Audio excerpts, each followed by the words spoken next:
টানা ভারী বৃষ্টিতে পশ্চিম মেদিনীপুরের সবংয়ের বিস্তীর্ণ এলাকা জলমগ্ন। বন্যা পরিস্থিতি খতিয়ে দেখতে হেলিকপ্টারে করে এলাকায় পৌঁছন মুখ্যমন্ত্রী শুভেন্দু অধিকারী। আকাশপথে বন্যা কবলিত বিভিন্ন এলাকা ঘুরে পরিস্থিতি পর্যবেক্ষণ করেন তিনি। ইতিমধ্যে জেলা প্রশাসনকে ত্রাণ, পানীয় জল এবং প্রয়োজনীয় প্রশাসনিক সহায়তা নিশ্চিত করার নির্দেশ দেওয়া হয়েছে। দুর্গত মানুষের পাশে থেকে পরিস্থিতি স্বাভাবিক করতে প্রশাসনকে দ্রুততার সঙ্গে কাজ করার বার্তাও দেন মুখ্যমন্ত্রী Suvendu Adhikari. Bureau report, রাতদিন news network. আমার হাতে দুটো আছে, অলরেডি দুটো আছে।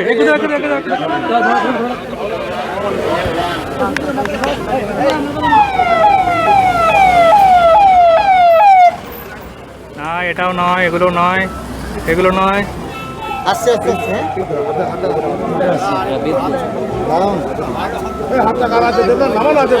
দাদা বলবে বলবে বলবে বলবে বলবে বলবে বলবে অজয় দা রেডি অন আছে। দাদা আরে কি দেখলেন, কি বুঝলেন? এই ভেঙে যাবে, ভেঙে যাবে। এরিয়াল সার্ভে করেছে, ছবি নিশ্চয়ই আপনারা পেয়ে গেছেন। হ্যাঁ, সবং ব্লক বড় অংশের আমনধার, ফিশারি, মাদুর, পানের বরজ পশ্চিম মেদিনীপুর জেলায় দুটি ব্লক সবচেয়ে বেশি ক্ষতিগ্রস্ত হয়েছে। নারায়ণগড় 80,000 টাকা দেওয়া হয়েছে, কন্টিনজেন্সির টাকা দেওয়া হয়েছে।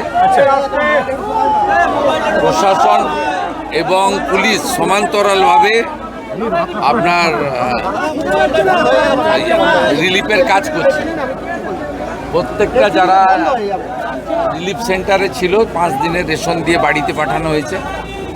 মোট আপনার এখানে বন্যার কারণে 2 জন মারা গেছে। তাদেরকে জেলা আমাদের সিআরএফ থেকে 4 লাখ এবং সিএম রিলিফ ফান্ড থেকে 5 লাখ 9 লাখ টাকা করে দেওয়ার ব্যবস্থা হয়েছে। আর ইতিমধ্যে এই ব্লকে 11,000 প্রধানমন্ত্রী আবাসের বাড়ি কাজ চলছে। একটা আগের গভর্নমেন্ট দিয়ে গিয়েছিল 60,000 করে, আমরা রিসেন্ট ওদের আরও 60,000 দিয়েছি। আরও 13,000 বাড়ি এখানে হবে। বাড়ি টাকা পেয়ে তৈরি করতে সময় লাগবে। যে 3,200 বাড়ি ড্যামেজ হয়েছে সবং ব্লকে প্রাথমিকভাবে, তাদের প্রত্যেককে 30,000 টাকা করে পার ড্যামেজের জন্য দেওয়ার সিদ্ধান্ত হয়েছে। আজ থেকে প্রধানমন্ত্রী শস্য বীমা যোজনার ক্যাম্প করা হচ্ছে।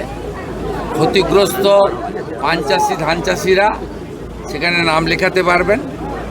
মাদুর কাঠিটা ইন্স্যুরেন্স স্কিমের মধ্যে নেই, তাদের জন্য আলাদা কিছু ব্যবস্থা আমি নেওয়ার জন্য নির্দেশ দিয়েছি, সে ব্যবস্থা হবে। কেলেঘাইয়ের জল যেটা ডেঞ্জার লেভেলে উপরে বইছিল, এখন আন্ডার কন্ট্রোল।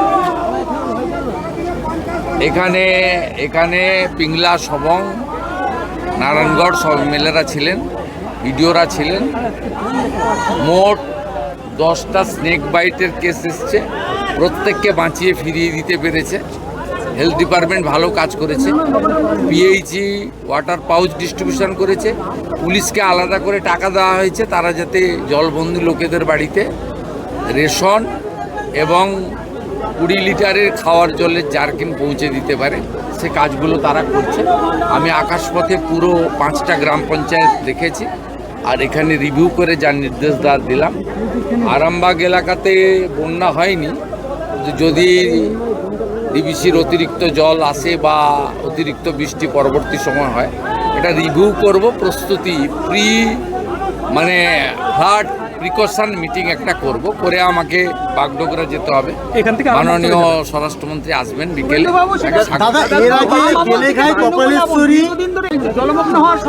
এখানে এরা বলছিল 1986 সালে জ্যোতিবাবু এসেছিলেন বার্ডে, তারপরে এই কোনো মুখ্যমন্ত্রী 1986-তে, তাই তো বললেন যে জ্যোতিবাবু এসেছিলেন তারপরে। আর কি করা যাবে, আগের মুখ্যমন্ত্রীরা গ্রামের মানুষকে মানুষ বলে মনে করতেন না।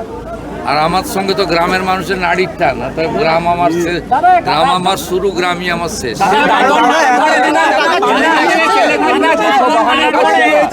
একাধিক চাষের জমি নষ্ট হয়ে গেছে দাদন এবং নারায়ণ। গোটা জেলায় রিভিউ করা হয়েছে।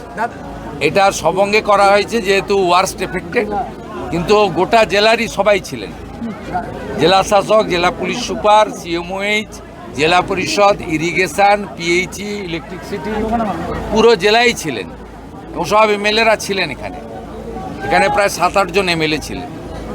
কি করতে হবে ডিটেলসে বলে গেছি। আমার মনে হয় বিধায়করা সন্তুষ্ট, তাই তো? আমাদের দেবরার এমএলএ আছেন, শুধু